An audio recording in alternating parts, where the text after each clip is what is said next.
السلام عليكم ورحمة الله وبركاته. وصفتنا تاعنا اليوم هي بريوش محشي عندنا كاس ماء دافي، كاس تاع الحليب، ملعقة تاع أكل معمرة مليح تاع خميرة الخبز، وملعقة تاع أكل كبيرة تاع السكر. نخلو هذا ثاني يتفاعلوا. بعد ما تفاعلت عندنا الخليط نديرو 4 ملاعق تاع أكل سكر، هذا 4، وندير شوية تاع الملح. عندنا هنايا حبة تاع البيض، ندير البياض ونستحفظ بالصلصات. هذه المكونات كامل نخلطهم مع بعض. ندير هنا نص كاس تاع الزيت، ندير باكي تاع لاريفور، ونكمل الفرينه حتى تنطم عندنا كامل العجينه. نستعمل هنا يدي، بسم الله. انا ندير نسكت هنا شويه قشور تاع القرص، المفروض نديرو في الاول، انا نسيت، دركا راح نديرو ندخلو كامل داخل العجينه. هنا شوفوا كيفاش جات العجينه متماسكه.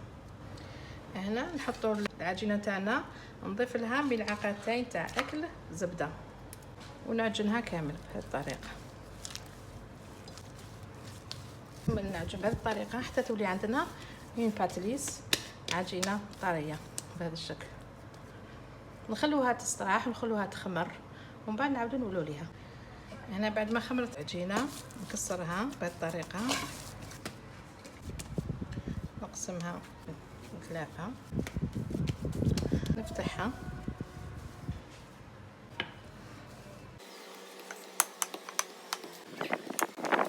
هنا فتحت العجينه على شكل دائري ونقسمها بهذه الطريقه. ندير المثلثات تاوعي، نفتحها هنا في الوسط،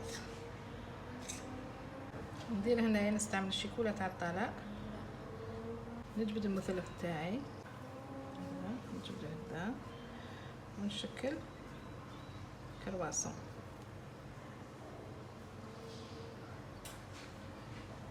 تحصلوا ميني كرواسون بهذه الطريقه. هنا عندنا صفار البيض تاع اللي خليناها من قبيله مع شويه حليب، نخلط مليح وندهن الحبات نتاوعنا ونخليهم يخمروا، ومن بعد باش نحطهم في الكوشه.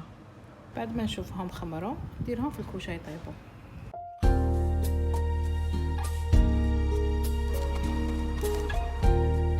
هذه وصفتنا لنا اليوم، نتمنى ان شاء الله تكون عجبتكم الوصفه. سلام.